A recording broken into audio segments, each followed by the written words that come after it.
see this abstruse Dhamma, deep, hard to see, subtle, going against the stream. As the Blessed One reflected thus, his mind inclined to living at ease, not to teaching the Dhamma. Then Brahma Sahampati, having known with his own mind the reflection in the Blessed One's mind, thought, alas, the world is lost, alas, the world is to perish, in that the mind of the Tathagata, the Arahant, Sammasambuddha, inclines to living at ease, not to teaching the Dhamma.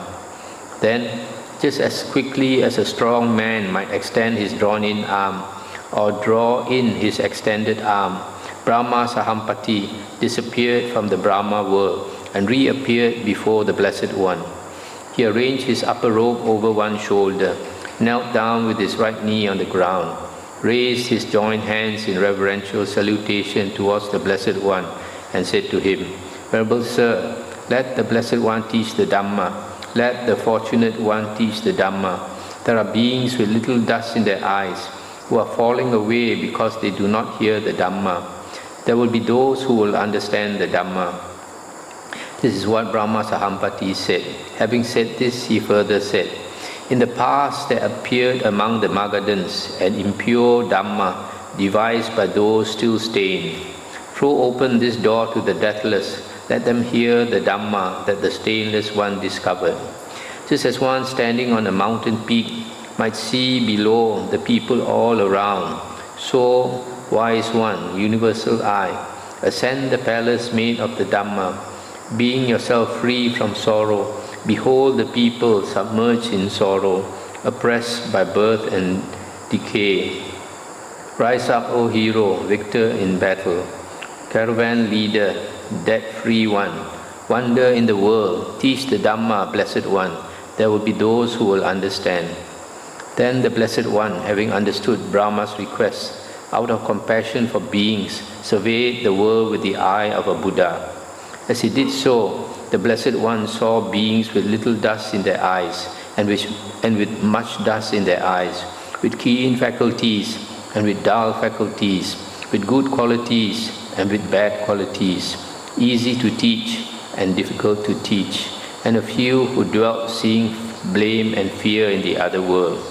Just as in a pond of blue or red or white lotuses, some lotuses might be born in the water, grow up in the water, and thrive while submerged in the water, without rising up from the water.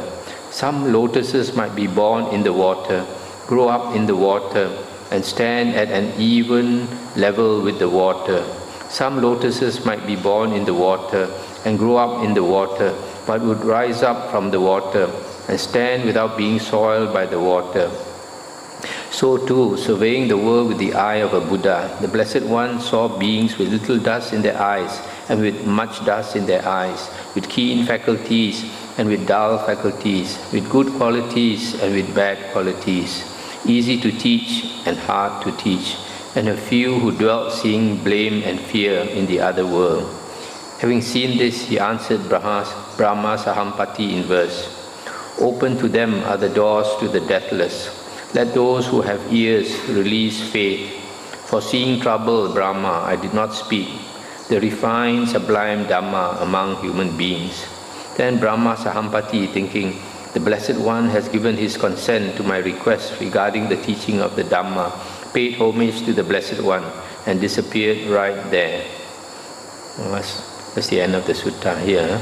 So here you see, originally the Buddha did not want to teach the Dhamma because he realized that most beings will find it hard to understand the Dhamma because it just goes against the grain, goes against our natural tendencies of greed, hatred and delusion. But because Brahma Sahampati, because his lifespan is so long, he has seen other Buddhas. So because he has seen other Buddhas, when he saw our Buddha, he realized this is someone who can bring the Dhamma to the world and benefit so many people. So when he appealed to the Buddha surveyed the world again and realized there are some people who would be interested to learn the Dhamma and progress. So for the sake of the few, with what he calls little dust in their eyes, then he decided to teach. So actually you see the Buddha originally wanted to be a Pacceka Buddha. So actually a Pacceka Buddha and a Sammasambuddha, there is no difference between them except the fact that one decides to teach and one does not want to teach. The next sutta, 6.2. On one occasion, the Blessed One was dwelling at Uruvela on the bank of the river Naranjara, at the foot of the goat herd's banyan tree, just after he had become fully enlightened. Then while the Blessed One was alone in seclusion, a reflection arose in his mind thus: one dwells in suffering if one is without reverence and deference. Now what ascetic or Brahmana, holy man, can I honor and respect and dwell in dependence on? Stop here for a moment. You see, even after the Buddha was enlightened, he thought if there's some holy man who is higher than him, then he should pay respect and become a student of that holy man. Then it occurred to the Blessed One, it would be for the sake of fulfilling an unfulfilled aggregate of virtue that I would honor, respect, and dwell in dependence on another ascetic or Brahmana.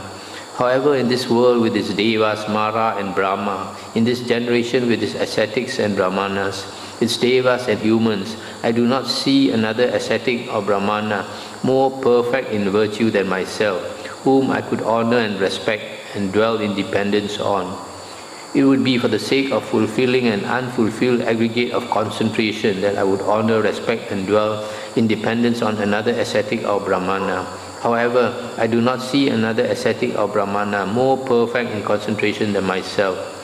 It would be for the sake of fulfilling an unfulfilled aggregate of wisdom that I would honor, respect, and dwell in dependence on another ascetic or Brahmana.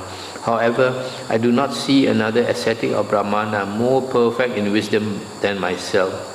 It would be for the sake of fulfilling an unfulfilled aggregate of liberation that I would honor, respect, and dwell in dependence on another ascetic or Brahmana. However, I do not see another ascetic or Brahmana more perfect in liberation than myself. It would be for the sake of fulfilling an unfulfilled aggregate of the knowledge and vision of liberation that I would honor, respect, and dwell in dependence on another ascetic or Brahmana. However, I do not see another ascetic or Brahmana more perfect in the knowledge and vision of liberation than myself, whom I could honor and respect, and on whom I could dwell in dependence. Let me then honor, respect, and dwell in dependence on this very Dhamma to which I have fully awakened. Then having known with his own mind the reflection in the Blessed One's mind, just as quickly as a strong man might extend his drawn-in arm or draw in his extended arm, Brahma Sahampati disappeared from the Brahma world and reappeared before the Blessed One. He rearranged his upper robe over one shoulder, raised his joined hands in reverential salutation towards the Blessed One, and said to him, "So it is, Blessed One, so it is, Fortunate One. Venerable Sir, those who were Arahants, the perfectly enlightened ones, Sammasambuddhas in the past, those Blessed Ones too honored, respected, and dwelt in dependence just on the Dhamma itself. Those who will be Arahants, Sammasambuddhas in the future, those Blessed Ones too will dwell, honor, and respect, and dwell in dependence just on the Dhamma itself. Let the Blessed One too, who is at present the Arahant Sammasambuddha, honor, respect, and dwell in dependence just on the Dhamma itself." This is what Brahma Sahampati said. Having said this, he further said, "The Buddhas of the past, the future Buddhas, and he who is the Buddha now, removing the sorrow of many, all have dwelt, will dwell, and dwell, deeply revering the true Dhamma. For the Buddhas, this is a natural law. Therefore, one desiring his own good, aspiring for spiritual greatness, should deeply revere the true Dhamma, recollecting the Buddha's teaching." That's the end of the sutta.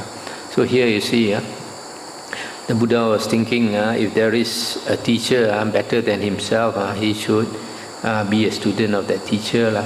But when he looked around, he found there was none. So in some other sutta, the Buddha has said, if you want to select a teacher, you should look for one whose sila, samadhi, and panya are higher than you and than yours, meaning moral conduct, concentration, and wisdom. If there is a teacher whose skill in these three things are higher than yours, then you can honor and respect him as a teacher. Otherwise, you should not. So here the Buddha decided that the Dhamma will be his teacher. Similarly for us, our real teacher is the Dhamma of the Buddha. 6.3. Thus have I heard, on one occasion the Blessed One was dwelling at Savatthi in Jeta's Grove and Nathapindika's park. Now on that occasion a certain Brahmin lady had a son named Brahma Deva, who had gone forth from the household life into homelessness under the Blessed One. Then dwelling alone, withdrawn, diligent, ardent and resolute, the Venerable Brahma Deva, by realizing it for himself with direct knowledge, in this very life entered and dwelt in that unsurpassed goal of the holy life, for the sake of which clansmen rightly go forth from the household life into homelessness. He directly knew, destroyed his birth, the holy life has been lived.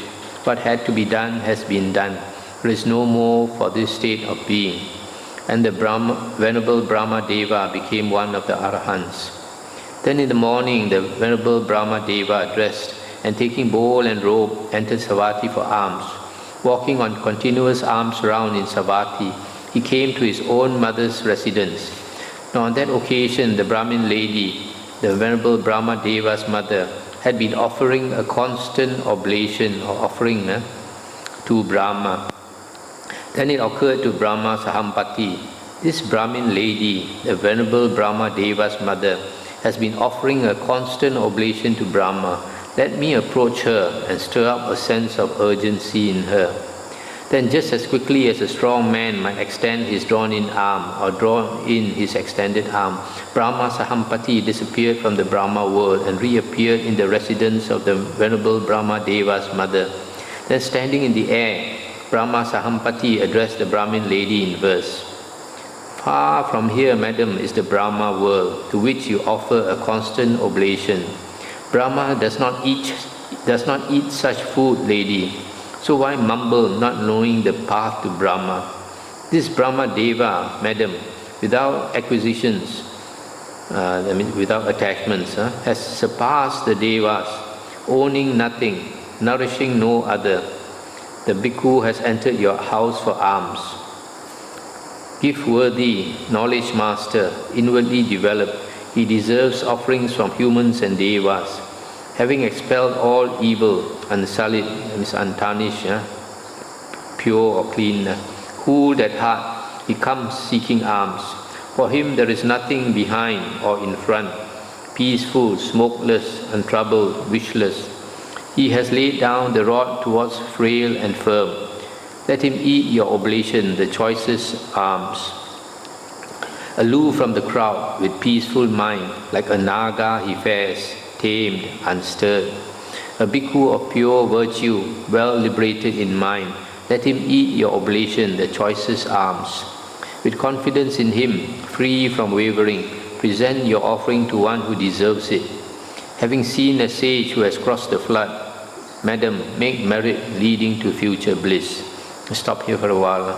So here you see, this Brahma is trying to tell this Arahant's mother, you pray to Brahma every day, you offer food to Brahma, it's no use. Brahma does not eat your food. Why don't you offer to your son? He's Arahant. He deserves offerings. He says, for him there is nothing behind or in front. That means he does not cling to the past and he's not worried about the future. Peaceful, smokeless. Smokeless means he has no more fire, the fire of anger is no more in him. Untroubled, wishless, he has laid down the rod towards the frail and the firm. He does not beat or punish the weak and the strong. So like a naga he fares. A naga is a great big elephant or a huge serpent. So then finally, with confidence in him, free from wavering, she presented her offering to one who deserved it. Having seen a sage who has crossed the flood, the lady made merit leading to future bliss. That's the end of the sutta. So Brahma here